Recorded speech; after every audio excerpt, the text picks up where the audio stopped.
Yo,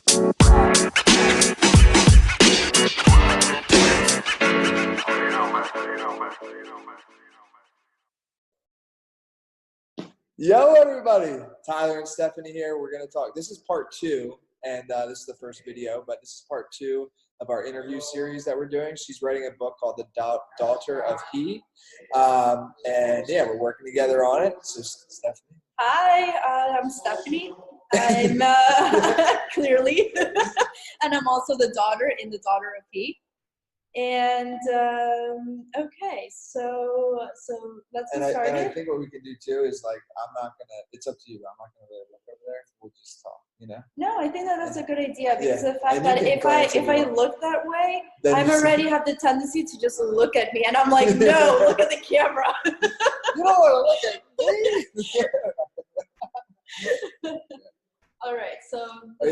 So start because we were just talking. So start where we were with, you said Stephanie Delusional. Yes. Okay. So, you know, there's many people that they have all these amazing ideas. They have revolutionary ideas that can make humanity evolve higher in consciousness and higher in knowledge. Now, wisdom and knowledge are two separate things. But let's get to the fact that we all have unique ideas. We're all different. However, many don't express their true selves out of fear of rejection, fear of ridicule, and fear of the opinions of others. Because we live in a society that we base our self-worth in what others think of us. It is never what we think of ourselves, very seldom. And in order for you to get into your genuine self and destroy the ego's insecurity, you need to be secure about who you are as a person.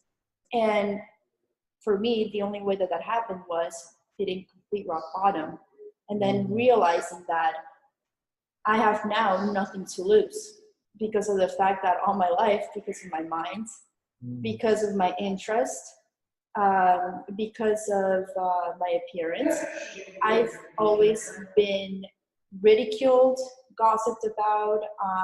A lot of the times when I was younger, I used to act more in my heart and desires that I had free of rejection, free of not caring what others thought of me.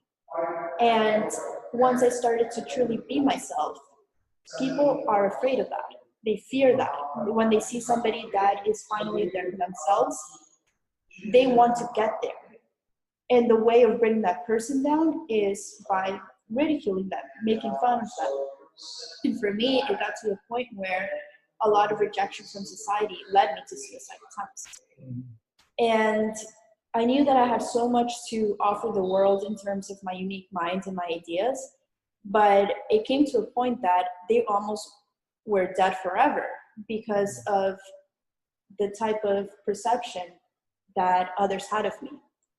And, you know, the world works as a mirror where what I think of others is what I think of myself. That's why I'm able to recognize it in other people. And that's a blessing if you want to take it in terms of spiritual growth, that if somebody doesn't think well about you and they tell you a fault that they see, you should take that as something to work on.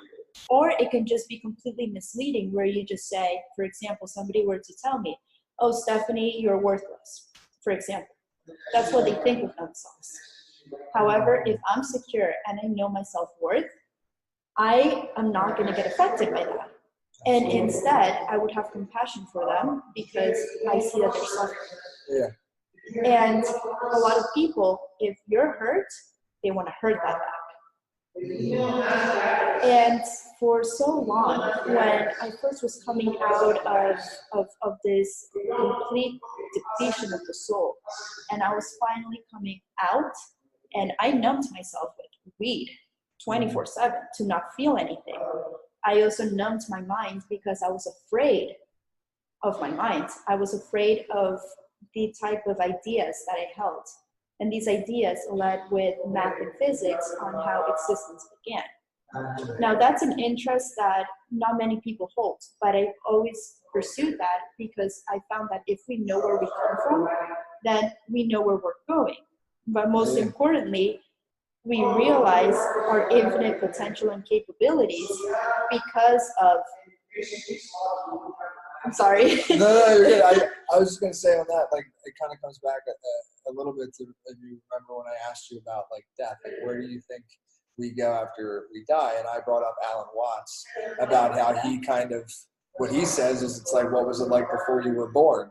That's what it's going to be like after you die. And, you know, that's his opinion. I don't think that's really based off of any, like, mathematical, just knowing It's about wisdom. It's intuition. wisdom. Yeah. So is that something you can, do you think that's true, or is it maybe a little different before and after? So I'm glad you brought that up, because in the book that I gifted you just now of Dan Brown's Origin, they talk about that. Oh, great. So this is why. You know how to give good gifts. Yes. So this is why I said, I was like, the Da Vinci Code, I need to build, I'm a teacher, so I know how to build my students up. And I know how to introduce them ideas, and they need those ideas first before they get to the next step, because then they see that new information with new eyes. Okay, so in there, I don't want to spoil it for you, but there's a Paul Gauguin painting called "Who Are We? Where Do We Come From? And Where Are We Going?" Yeah. Okay, and it's a beautiful, beautiful piece that it resides, I believe, in the Metropolitan Museum, and it is perhaps it's long, very short in this height. And I analyzed this painting extensively when I was an art history student at New York University. And what I found beautiful about it is that in my analysis, and then afterwards, I discovered that we're going exactly where we came from. So it's a loop. So it's kind of like a loop of past and present and future all being one of the same. Now, Alan Watts said that you can go, you know, when you go to death, it's like when you were born. However, I mean, at least in my perspective and my terms, I was able to go to that place of after death through a meditation. Well, tell us more about that. Yes, and so, you know, this is very interesting because two things. I got very connected. I was already connected to the spiritual world since I was very young. I just never actually explored those abilities. And instead, they saw this as a mental illness. And I was completely drowned in medications up to the point where I would be prescribed 8 pills per day. And I did the count. It was like something insane, like 1,000 pills per year. Okay. And I remember just looking at the pill box of like morning, afternoon, you know, noon. And this was the reason why I dropped out of architecture school, was because I was so doped up in, I call them drugs because they literally are. And Adderall, I couldn't, Adderall, antidepressants, anti-anxiety medication, sleeping medication. I mean, I needed a pill for everything, you know? They completely deplete you. Well, I know, Adderall can't sleep, so then you need the sleep thing. And then exactly, and then you get anxiety from the Adderall, so you take the anti-anxiety, and then you're completely depressed that your body is just going through all these emotions that you're taking antidepressants. Now, if antidepressants worked, why is it that people never get off them? Yeah, because they don't work. It's a business, exactly. And I was a victim of Big Pharma. Not in this upcoming publication. I do talk a little bit about that in my memoirs of the entire time that I was doped up, how my mind changed, how I lost a lot of, the word psychic is so dampened and tainted that I don't like to use it, but just having extrasensory perception, if you want to call it that. Yeah. And it got to the point where I completely lost all my abilities. I completely lost who I was. I completely lost my self-worth because I was led to believe that A, I needed drugs in order to be part of society and function in society. And then B, I was completely left with no worth because I felt worthless, you know? Yeah. So that in itself led to suicide attempts. If you, I don't know if I showed you this, but here is the scratch of one of them where I cut myself. Oh, and no. it's still there. This one didn't heal, and I'm glad it didn't, because it reminds me of Yeah, good reminder. Yeah. it's a reminder of the strength that you carry inside if you start to love yourself and accept yourself for who you are, and who you are is who you choose to become. Only you can dictate your worth. Absolutely. You know? And then I also have from when I was almost gang raped and killed, which that story I have to send to you. Yeah. It's a beautiful manuscript. I say beautiful because in this time of near death, and I already did a near death experience with an overdose of Adderall. I was literally going to ask you about that. I'm glad you want to. I think tell us a little about that, because that's pretty wild, like the heart rate and just the experience. Yeah. So I was in architecture school, and right now I would be able to do it how I am right now. And at the time, I was just not equipped emotionally. I was too doped up, and regardless, I was on top of my class. Yeah. And even then, so I would get ridiculed in high school from, let's say, the girls because of the way that I looked. And that in itself is, I will say that the prettiest girls are the ones that are the most insecure, because that's a conversation for another time, but it basically deals with guys are just there to use you and girls gossip about you. So in the end, you're left depleted and worthless as well. For sure, yeah. So when I had the Adderall overdose, it got to the point where I was taking, this was with Vyvanse, by the way. Vyvanse is also amphetamines, and it's the new Adderall. It's like, it's more potent. It's like, And I will say, I mean, I had my wild ride, but the type of information that I was able to absorb, because that's what these amphetamines do. Yeah. And they're giving this to kids. Yeah. You know, it's absolutely insane. So like 4 hours worth of information, you can absorb it in 30 minutes. Yeah. And my mind would come to the point where I would just be out of here into the area where I attained so much information about the origin of existence, the origin of physical matter, how matter is created, where existence even comes from, you know, and whether that's another talk, whether I exist, whether you exist, right? Which is a really good talk. Yeah, so I came into the hospital with 271 beats per minute in my heart. Yeah. I've always been an athlete, so they were like, this is a miracle that your heart didn't explode. And what was really messed up, and this always happens, or it happened, was that, and with other people still going on, I got to the emergency room, and I already had I have a PhD in withdrawing because I've gone and I've experienced that so many times that I had to get out of it. And at the same time, also after rehab, I had to, you know, get out of it again when I relapsed in the beginning of recovery. And I know that you have to stay very calm, because if you get into anxiety, you can literally die. You can literally kill yourself. If you're overdosing and you get anxiety,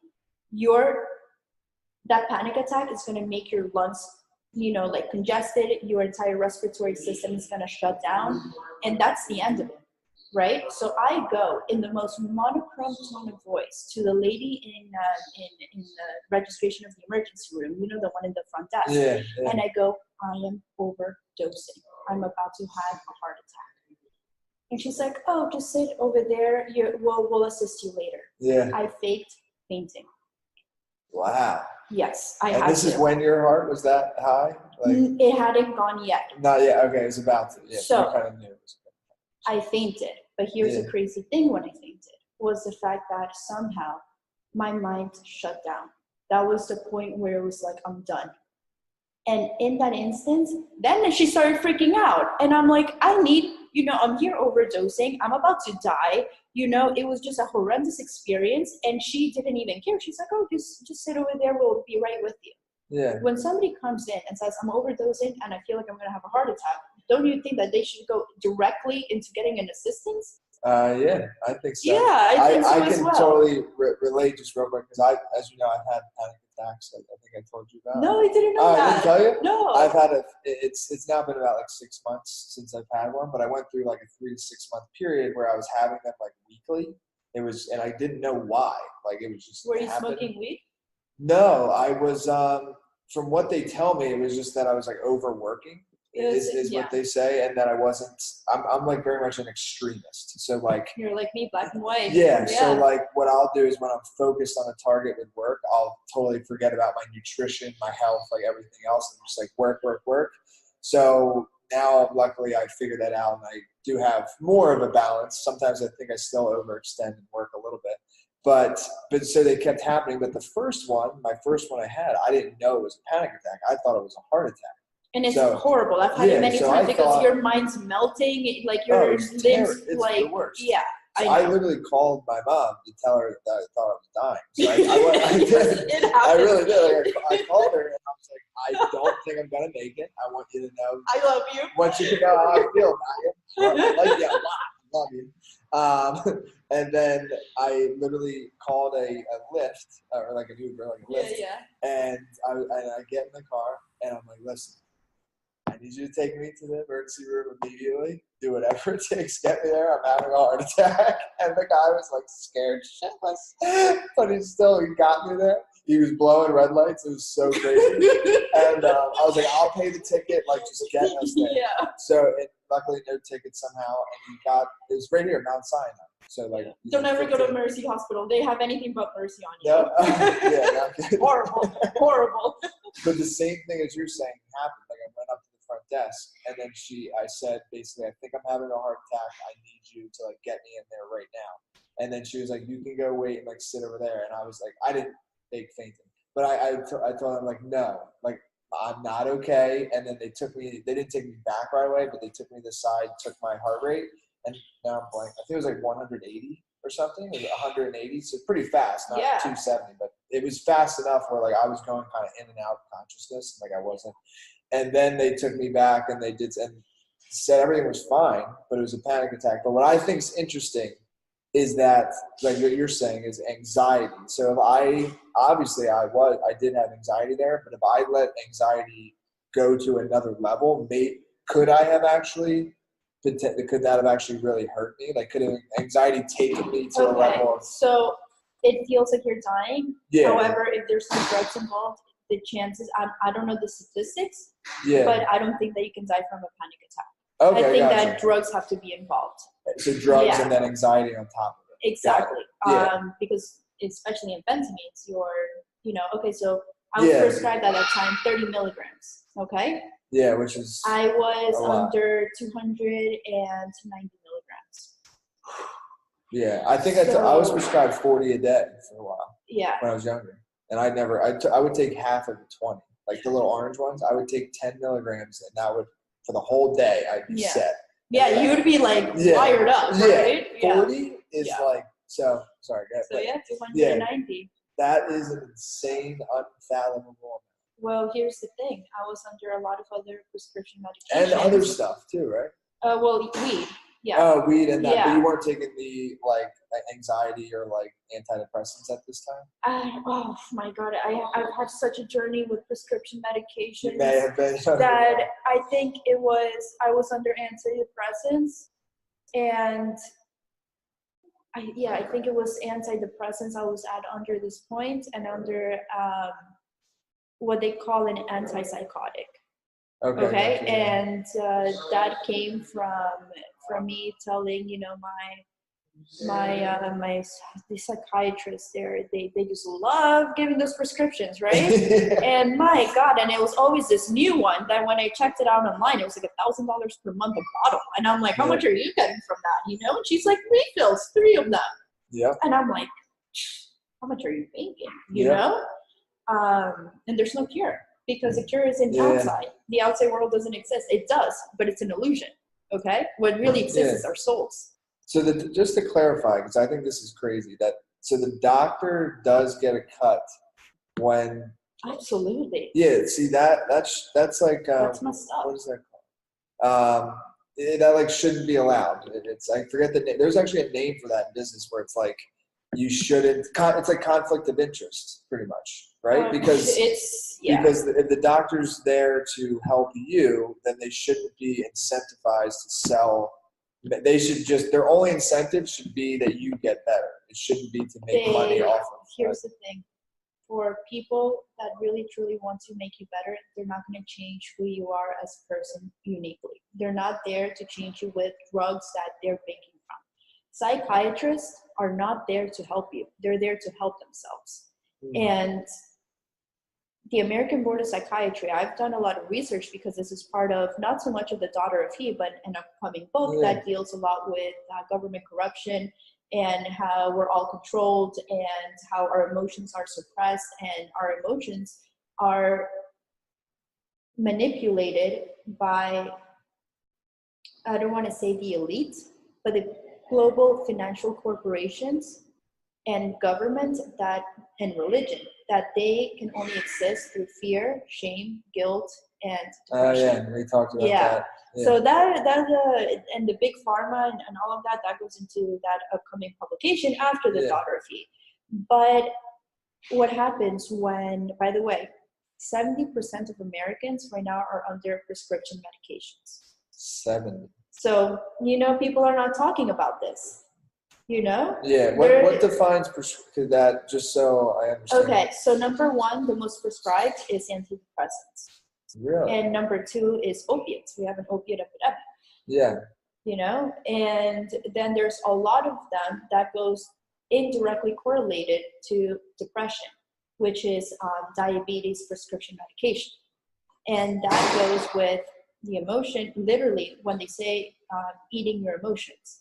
Yeah. So when you start not loving yourself, not taking care of your body, engaging in foods that make you feel good just temporarily, but then you look in the mirror and you're depressed on the effects of that. And that's all a system, because then afterwards in diabetes, how much money are they banking from, American being obese, like an obese country? Yeah. So there's some that are antidepressants and some that are more towards diabetic type of medication. But all in all, it's all correlated to emotions, because what we feed our bodies is very important.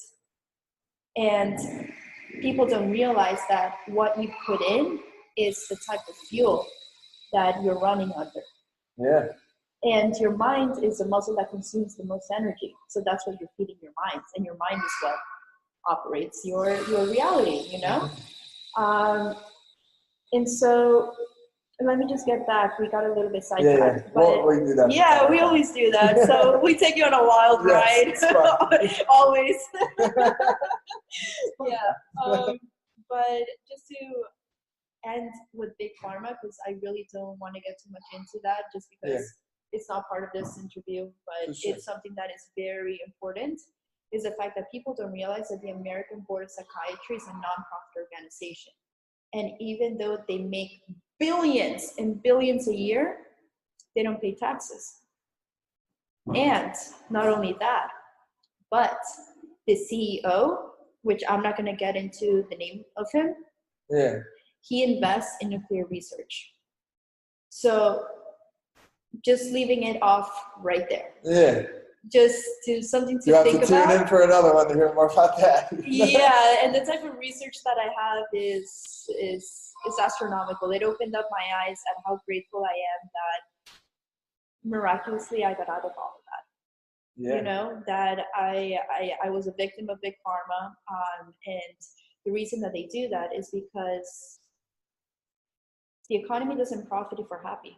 The economy doesn't operate if we're already realizing that we're perfect and complete. We wouldn't be looking for something externally to satisfy us. Yeah. We wouldn't be looking for materialism, for the watch, the car, the apartment. I mean, it's okay to have these things. I'm not saying that materialism is all bad. It's just the intent of it. Whether you use materialism as a way to feed a void that you created in yourself, and you use materialism to make you happy, is completely different from being happy and then liking materialism that is beautiful. Okay? There's two very, very different things. When you use materialism for happiness and you don't love yourself and feel complete, is very different than when you are complete and you have materialism. Yeah. You have it, you don't use it. Okay, so it's not an identification of who you are. Absolutely. Okay, and so we'll leave it there, but I wanted to get back to when I overdosed. Yeah. So I went in, as soon as I fainted, of course, everybody then rushed, and I'm like, yeah, this is what I needed. I know that I'm about to die, but I'm trying to play it cool, because if I freak out, like my throat's gonna shut off. Yeah. And so as soon as I collapsed, doctors came, they picked me up. For some reason, which that's a good question, because I never thought about it that way, but that's something that is still debatable, is the fact that I don't know why when I fainted, my heartbeat just started going at 271 beats per minute. Yes. I don't understand. That was the peak of it. All I vaguely remember, I do remember a lot, but it's so high. 271 is so high. They were like, it's a miracle that you're still here. Yeah. And it happened for a couple of reasons. And the number one is that I've always been an avid athlete. I've always I played tennis growing up, cross country, track and field. I worked out a lot, so I had a very strong heart. Yeah. To start off. And number two is the experience that happened of this near-death experience, that it left me. I was already connected to the metaphysical realm or the spiritual realm since I was younger, but that was numbed, and that was looked at as, that's not normal. She shouldn't be, for example, it wasn't voices telling me like, go kill yourself, go do this, go do that. It was more voices of another dimension, that they were there to give me ideas on how to evolve humanity through consciousness and through knowledge. So I would get a lot of ideas of the creation of existence, of the beginning of time. And then I was so stupid because of the fact, I shouldn't say the word stupid because that's a very strong word, but I searched relentlessly to find the origin of time, and there is no origin. And that was spent your whole life searching for that. And it just came to the moment where I was disappointed, because the ego was like, I wanted to be the person to patent my formulas and prove that time does have a beginning. And then all of a sudden I'm getting this information that time is an illusion, and also time is infinite. Yes. Yeah. Yeah. So how long did you spend on that? I'm just curious. many years. Since it started, my curiosity, I mean, I studied calculus, I was very fortunate to go to a program at Harvard when I was 16. And this was still when I was in high school. And I was able to study calculus with an amazing German professor who has your last name, Wagner. Yes. Yeah, so German. And so it was incredible. It was incredible because that's when I always had a passion for math, but I never understood why I had that passion until much later on. Tell us why, because most people, especially calculus, I honestly hated calculus. Well, it was for a couple of things. It first started off as to feed my insecurity. So if I was able to solve like hard formulas and complex formulas and solve knowledge or problems that many people can't, it made me feel better about the bullying that I had. Yeah. So it made me have a sense of self-worth, that somehow I was able to, achieve things that others weren't able to. So at least, it got to. Makes sense. It still takes a lot of like willpower, determination to even. I just remember at what age? 16. Yeah, 16. Yeah. Yeah, see, 16, I looked at a calculus equation, and then I looked the other way. That's what I did grow up like. Yeah, well. Because they they are, however, here's the thing, many teachers, they don't teach the why. They don't teach mathematics as a language. Yeah, Yeah. Wait, and if you mentioned it, I apologize, but so tell us the why. Because the why that could to maybe math? Yeah, because that could maybe change a lot of perspectives, right? Because if I knew the why, maybe I would never say I hate calculus again, Because the calculus I remember was just this big textbook, where they began to add letters into math. And I didn't like that.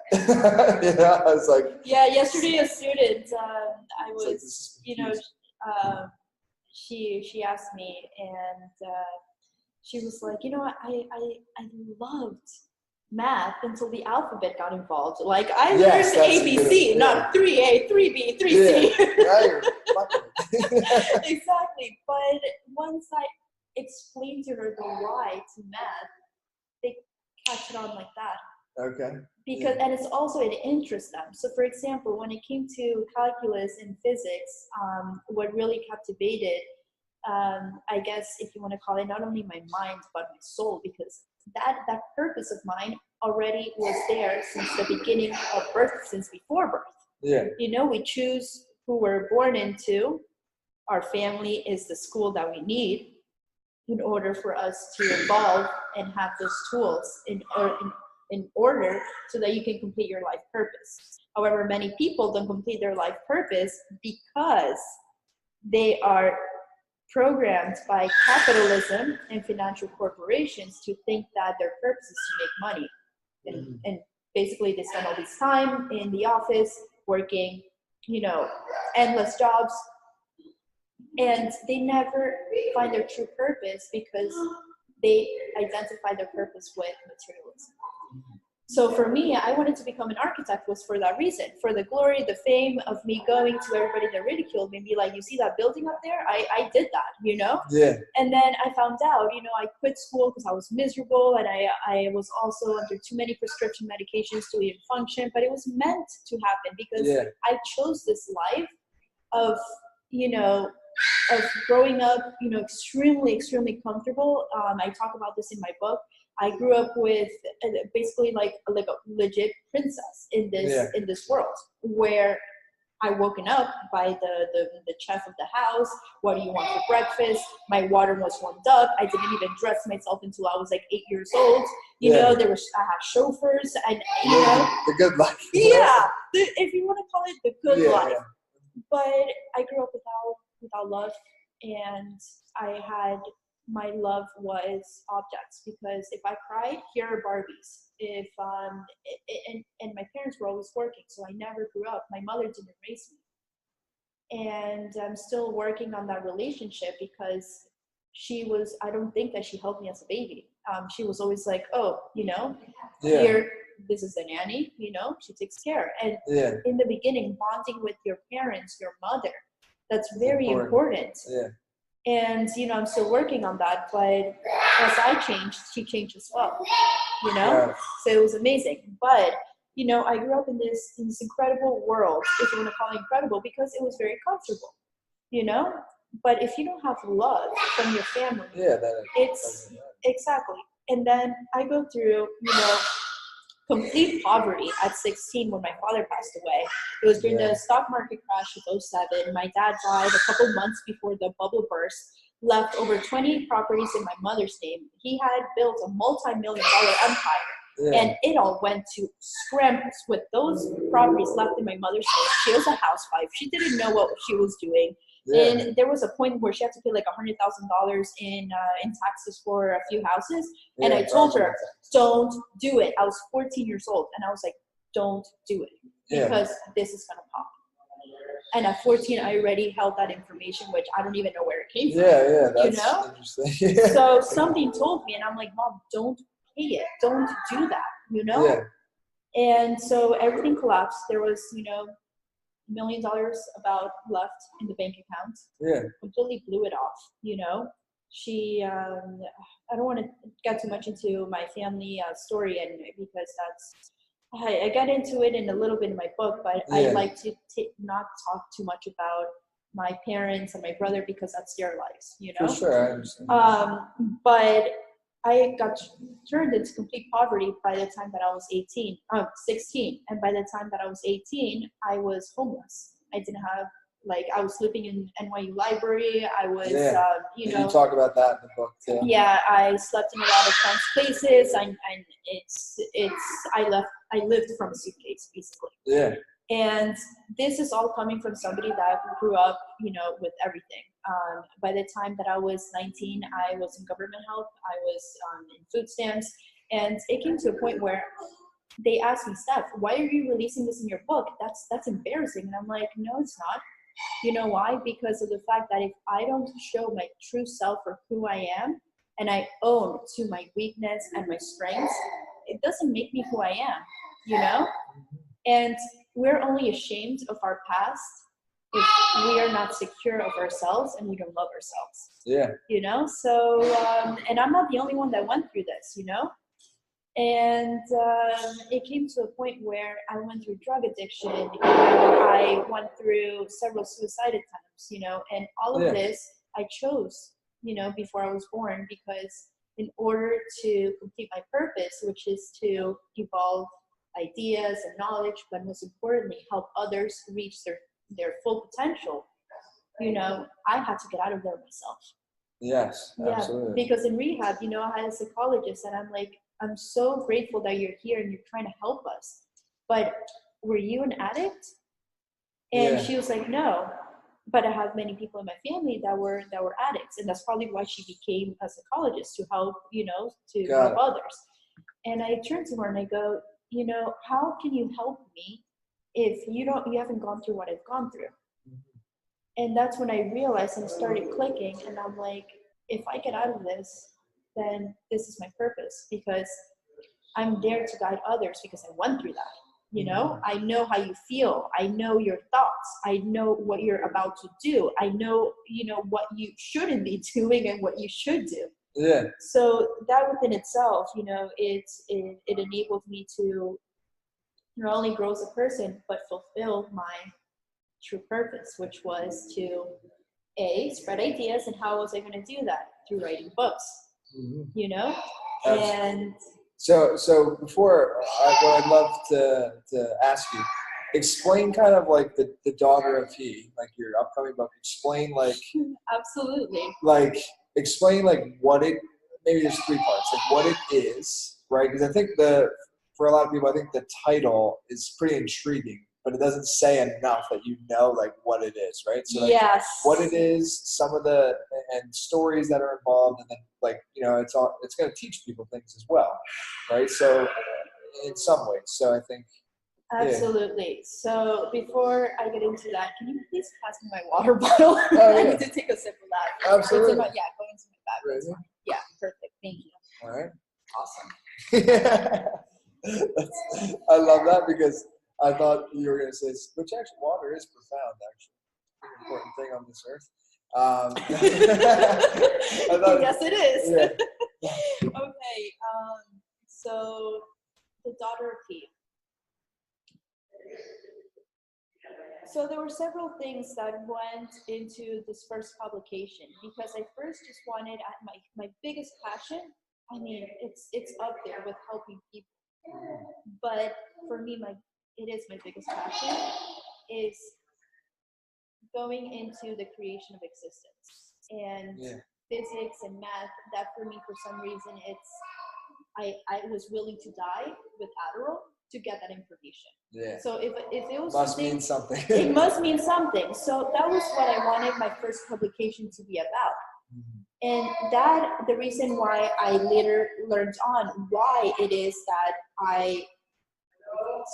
why I was so infatuated and I craved for that knowledge, and I would spend days on end, 4 hours straight. 4 days straight without sleeping, just doing notes, doing formulas, doing this. And my brother would come in and say, Stephanie, like, this isn't normal. Like, and I'm like, are you trying to say that other physicists and scientists that they're crazy? And he looks at me, he's like, yeah. And I'm like, then leave me alone. This is normal for my field. That's a great point.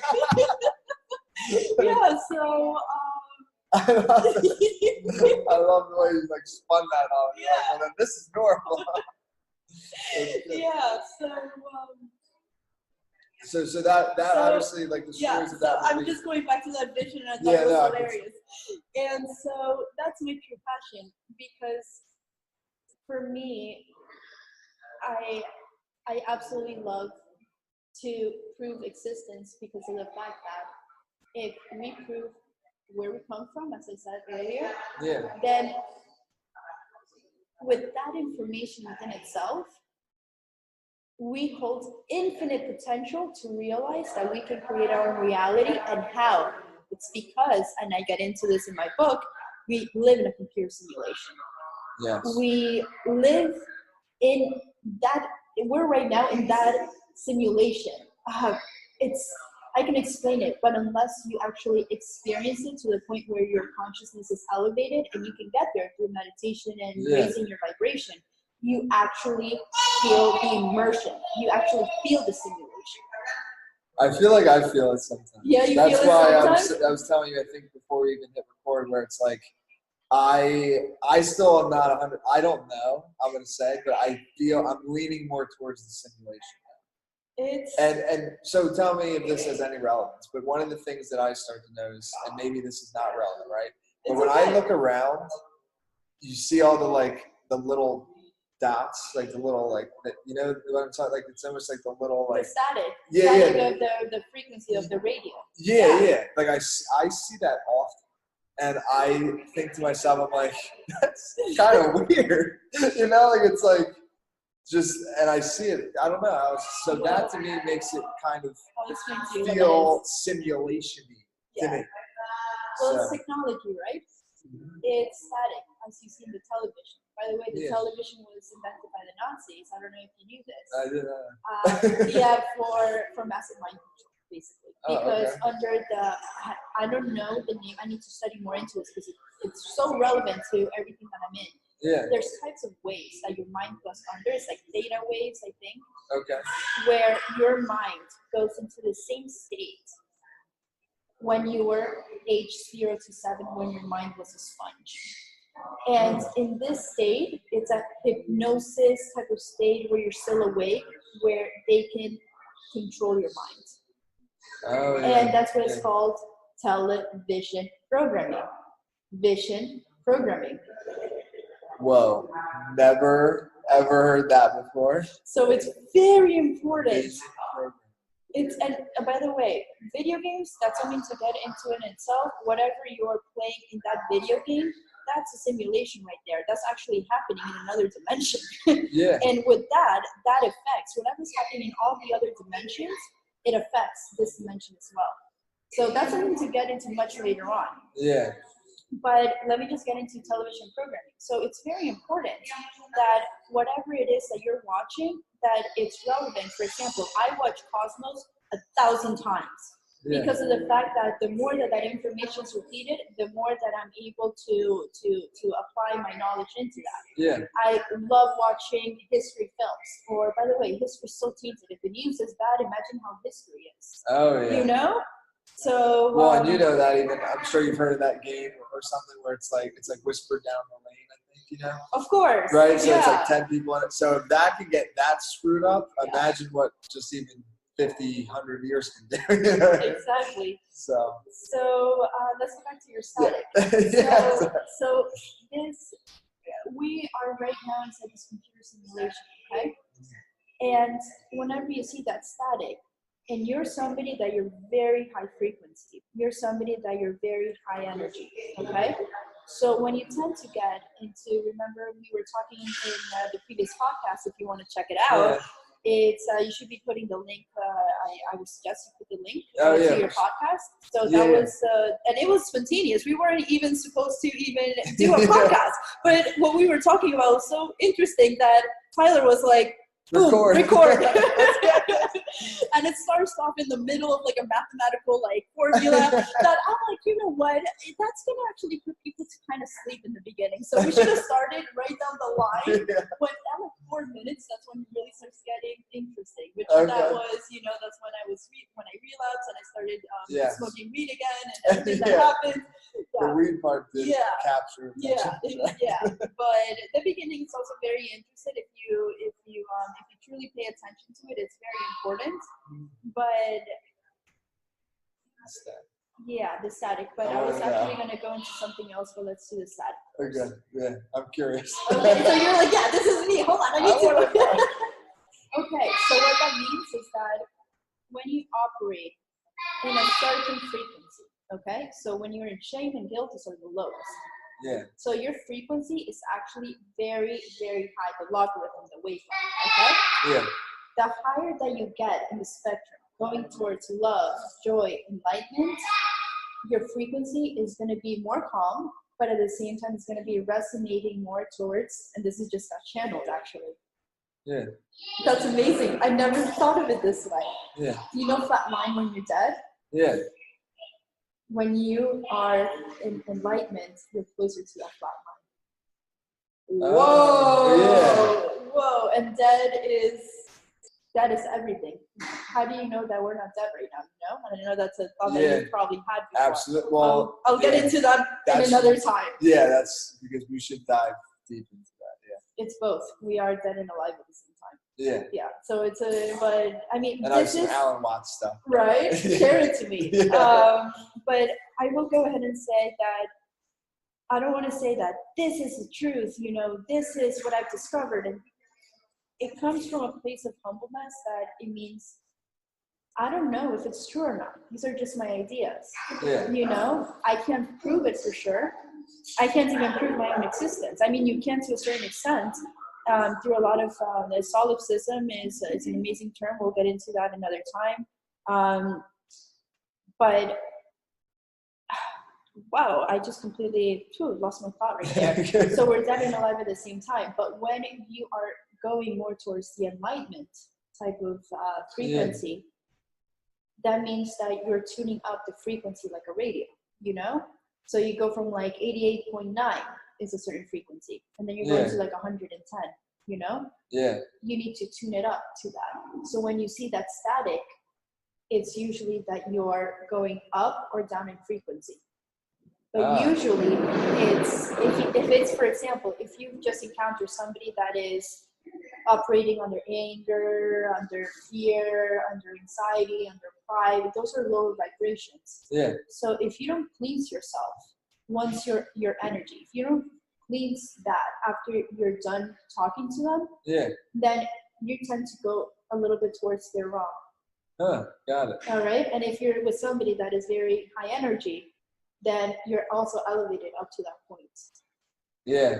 So, but I've seen the static before as well. I see it all the time. And okay, so it's normal. You're not the only one. That happens to people that I'm pretty sure that you're very close. If you haven't already looked at it, you're close to enlightenment. So that's something out of my intuition. Because you already operate under love, gratitude, and joy and bliss. And those are very, very close to enlightenment. Mm-hmm. So, you know, that's... And we talk about that in the other podcast. Yeah, that really goes into the hot snap of consciousness. Yeah. But let's get... and I've seen before wavelengths, okay? Going straight into physical matter.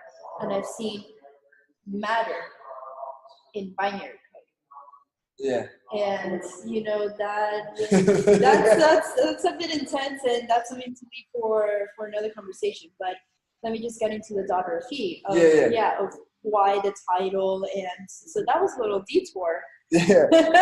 so tell us why the title, a little bit about it, and then I know there's a lot of things we said next time, and next time we'll talk about the binary code. And some other. We need to make a note of this. Binary code, okay. All right, and then big pharma. I know there's stuff as well. Government controlled. Yeah, they don't want you to be happy for a reason. Yeah. Money. Okay.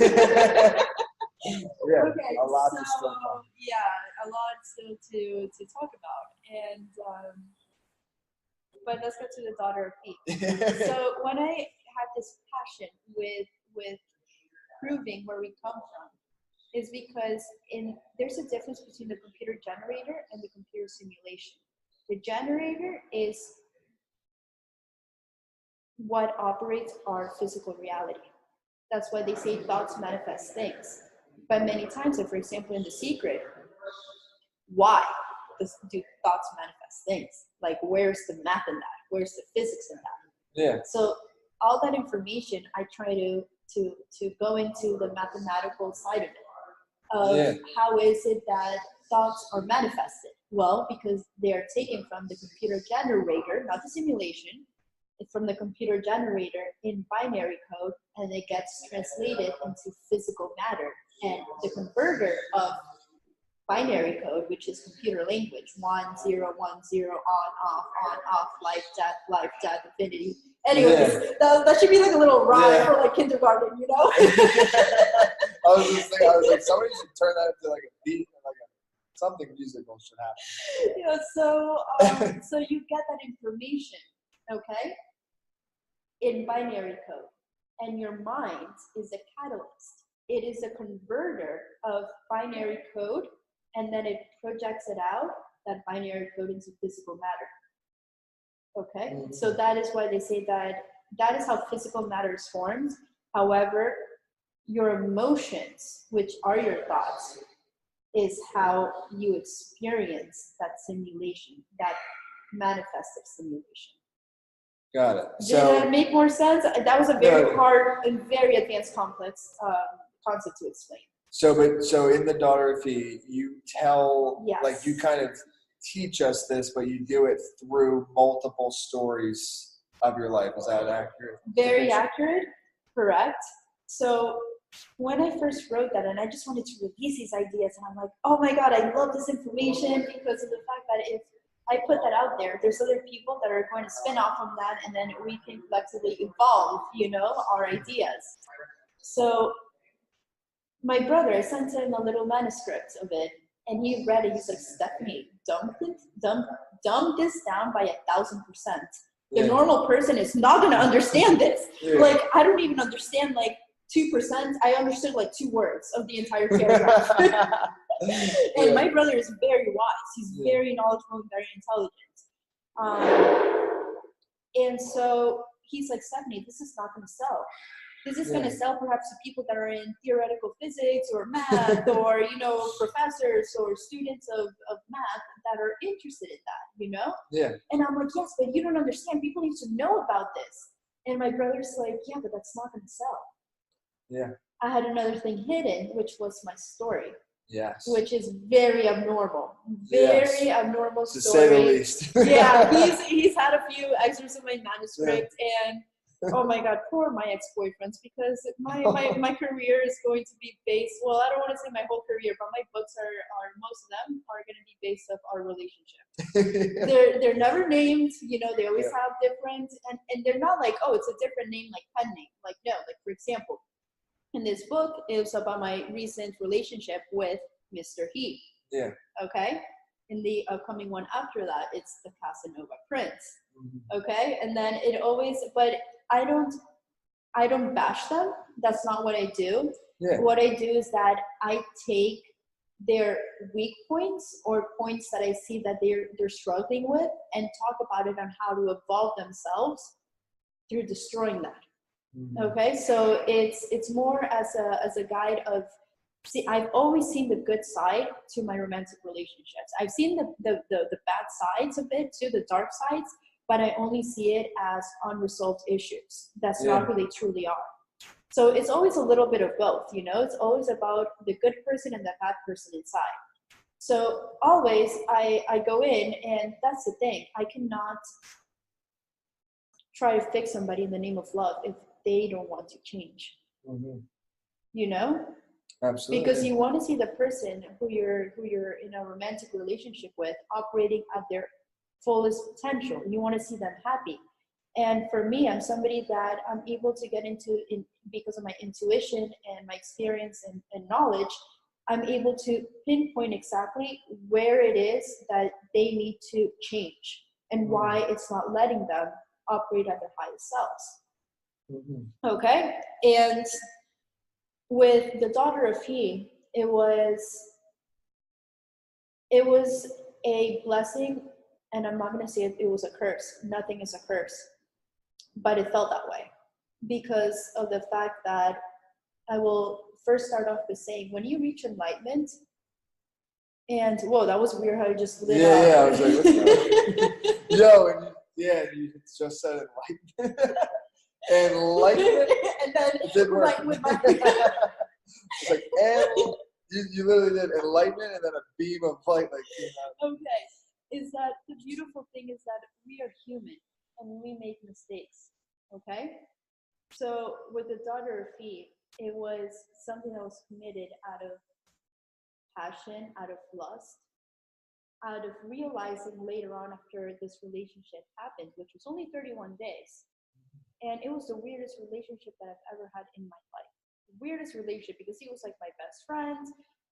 He was a father of a student, you know, it was completely against some drama. No, the drama in this it's absolutely insane. So, oh my God. So anyways, so it shows us that even if we reach the enlightenment, we might have taken a peek at it, but the only way that we can actually get there is through experience. And so we go back down, and then we pick ourselves back up until we keep doing that cycle until we finally destroy all our negative emotions, all our negative emotions and thoughts that turn into our negative behavioral patterns. Okay? So this was an Oedipus Rex type of relationship, and I've had 2 of them that are like that. All right? And so when this happened, I was already at a point where I thought I reached enlightenment, and then I fell in love with a married man. Okay? And oh my God, oh my God, it was, you know, I'm still processing that because it made me question a lot what marriage meant in society in terms of the metaphysical realm, because marriage is done as a way. When did marriage start? You know, it made me question that. And why is it that it started? Why did it become a social norm? You know, and it led me to discover. And this is something, a lot of my ideas, they come from a place of non-programming. So when you're operating from your genuine soul, and you're operating from the capacity of, I want to say, enlightened information, and there's no social connotations involved into that. So for example, what does marriage mean in the metaphysical world? Well, in the metaphysical world, we don't own anybody. You know, we don't, but I will get into how it also, there's a little twist to that of why I believe that. We don't own anybody. I have a theory that we don't even own our own souls, because our souls are part of a bigger source that is the combination of all our souls put together into this giant soul, and that is what I call this the soul of the creator. Okay, excuse me. And so when I started questioning, you know, for example, I was completely conflicted because I also had a very good relationship with the wife. So it was very, very hard, and she knew exactly what was going on the entire time. You know, and she decided to look the other way. Their marriage was already, you know, like in the verge of divorce. She had already, you know, tried to. I don't want to talk too much about people's. It's in the book. Yeah. But just for the sake of it, I will say that when I met him, he was suicidal and he was under antidepressants. Yeah. Albeit being he is a very, very successful entrepreneur. Yeah. And he is a multimillionaire. Yeah. Okay. And together with his wife, they both have an empire. Okay. And that within itself, it goes to show others that the story, I'm like, this is exactly what I'm looking for. Because this story is what people believe is happiness. When you have so much money, when you have, you know, for example, he had, yeah, you can say that he had the freedom to do whatever he wanted. When the wife found out that things were getting, I don't want to say serious between us, but their marriage was just breaking apart. And I told him, like, am I the cause of this? And he's like, no, because if you wouldn't have come into my life, I wouldn't open up my eyes and realize that my wife is a narcissist. Yeah. You know? And in the end, I was like, oh my God, the entire time, this is all part of that story. Yeah. And he was 29 years older than me. And how is it that we first fell in love? It was because his passion, he has 4 master's degrees.